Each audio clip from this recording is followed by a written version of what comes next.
Di Timur Tengah, agak panjang ceritanya ini.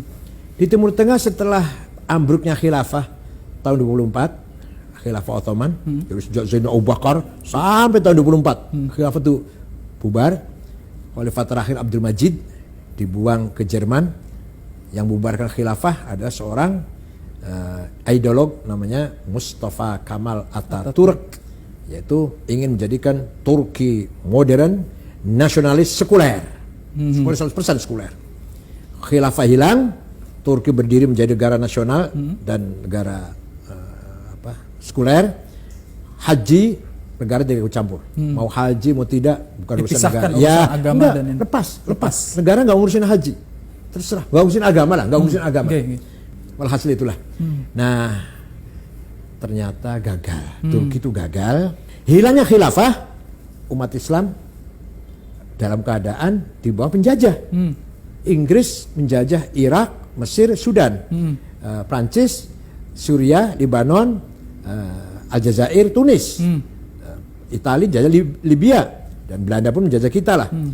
Maka umat Islam yang dijajah itu tidak punya pemimpin, tidak punya induk. Nah, disitulah berdiri pertama kali partai politik Arab yang berideologi nasionalis, sekuler, sosialis, yaitu Partai Ba'ath, yang pendirinya namanya Michel Aflaq, orang beragama Kristen Ortodok dari Damaskus, menantunya Golda Meir, Perdana Menteri pertama Israel, itu dia menantunya. Maka menggembleng kader-kader Arab dari Irak, Hasan Bakr, dari Suriah, Abdul Karim Qasim, Mesir, Zakaria Muhyiddin, Muhammad Najib,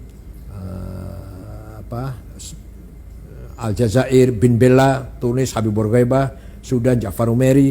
Nanti akan diteruskan oleh kader-kader seterusnya dari Irak, Saddam Hussein, dari Ramadan, Tariq Aziz, dari Suriah, Hafid Assad, Abdul Halim Khaddam, Said Muallim, dari Mesir nanti Muhammad Najib, Jamal Nasir, Anwar Sadat, dari Aljazair nanti bin Jadid, Sadr bin Jadid, Hawari Boumediene, dari dan seterusnya lah. Nah, ini mereka ini yang saya sebut namanya tadi semua adalah aktivis Ba'ath. Ba'ath yaitu nasionalis, sosialis, sekuler, bukan aktivis Islam.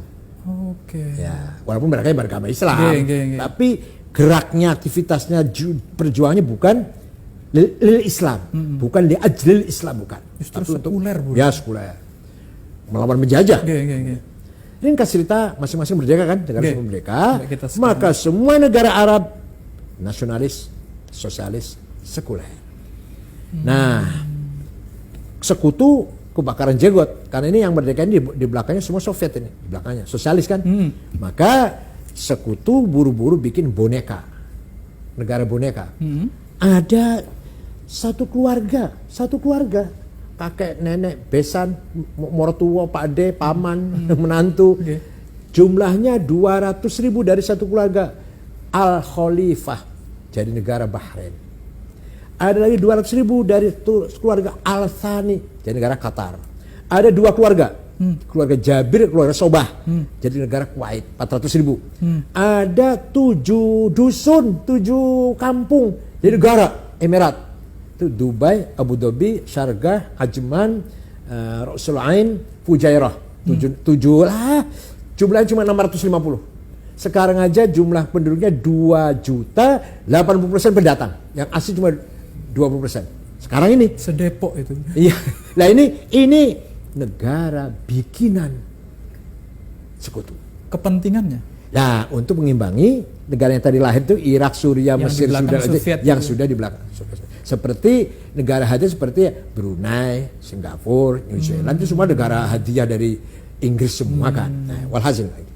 Setelah demikian berjalan, baru umat Islam sadar, ingin geraklah. Nah, pertama kali orang pejuang ingin membangkitkan umat Islam dengan semangat li ajl Islam adalah Syekh Hasan Al-Banna. Nah, mendirikan partai politik Islam namanya Ikhwanul Muslimin tahun 30, tahun 35, 36 lah. Dengan niat agar terutama pemuda-pemuda masa depan nih punya semangat Islam gitu loh. Jangan sekuler, jangan sekuler. Nasionalis boleh tapi jangan sekuler. Dan beliau moderat. Ya, pegangannya Ibnu Katsir. Seperti NU lah, seperti kita kiai NU pegangan rujukan kitabnya. Kitabnya. Tahun 42 ada pemuda aktivis Ikhwan membunuh Perdana Menteri Mesir. Di Mesir. Namanya An-Najrasi. Waktu itu masih Raja Faruk, masih di bawah Inggris. Waktu itu Hasan Banna nangis. Kamu itu bukan bunuh Najrasi, bunuh saya. Kamu itu bunuh gerakan, bunuh saya. Betul. 1,5 tahun kemudian Hasan Banna dibunuh. Nah, ini penggantinya. Ya, makanya hati-hati kalau ada ormas itu penggantinya harus partai politik atau ormas harus betul cari penggantinya yang benar. Penggantinya Said Qutb. Said Qutb bukan Al-Azhar, bukan ulama lah, bukan, tapi jurnalis dari Cairo University. Dengan adiknya juga namanya Muhammad Qutb. Nah, beliau pegang mursyid am atau ketua umum lah, kalau kita ketua umum Ikhwan Muslimun. Beliau menulis buku namanya Ma'alim Fit Thariq, tanda-tanda jalan yang benar. Kalau mau terjemahan literarnya begitu. Yang penting isinya beliau memang orang cerdas sih. Isinya beliau begini. Yang namanya jahiliyah itu bukan fenomena sosial primitif, miskin, buta huruf, terbelakang. Kan semua ulama mengatakan jahiliyah seperti itu. Semua ulama, semua tafsir mengatakan jahiliyah itu ya primitif itu. Kalau Said Qutb tidak. Jahiliyah itu sistem politik, sistem negara yang bukan Islam namanya jahiliyah. Jadi pokoknya bukan Islam itu jahiliyah. Isinya apa isinya? Komunis, kapitalis, sosialis, nasionalis. Ini nasionalis itu jahiliyah ini. Nah, embrionya dari situ nih. Jadi disitulah kemudian lahir Ikhwan yang radikal. Tahun 65 ketika Presiden Jamal Nasir, Ikhwan akan melawan kudeta Jamal Nasir. Gagal, bahkan 6 ulama digantung oleh Jamal Nasir, Said Qutb termasuk, Asmawi, Zaki Muhandis, Hasan Hudaybi digantung di Medan Tahrir, di Tahrir Square, ditonton oleh rakyat. Ulama digantung itu oleh Jamal Nasir. Nah, Ikhwan jadi partai yang dilarang. Tapi setelah dilarang bubarnya Ikhwan, tidak bubar ide. Lahir yang lebih radikal dari Ikhwan. Namanya Jama'atut Takfir wal Hijrah. Pendirinya namanya Syukri Ahmad Mustafa tahun 69. Tadi kejadian tahun 65. 69 lahir yang lebih radikal. Semua orang kafir kecuali mereka yang enggak kafir. Syekhul Azhar kafir. Syekhul Azhar itu kafir. Ulama tarekat, hufadzul Quran semua kafir semua. Kalau tidak sejalan dengan mereka. Nah, itulah pertama kali mereka membunuh Menteri Agama, Menteri Auqafnya, namanya Syekh Husain Al-Dhahabi, yang punya karangan At-Tafsir wal Mufassirun, itu dibunuh. Kedua, membunuh wartawan senior Koran Al-Ahram, namanya Yusuf Sibai. Yang ketiga puncaknya tanggal 3 Oktober 1981 membunuh Presiden Muhammad Anwar Sadat.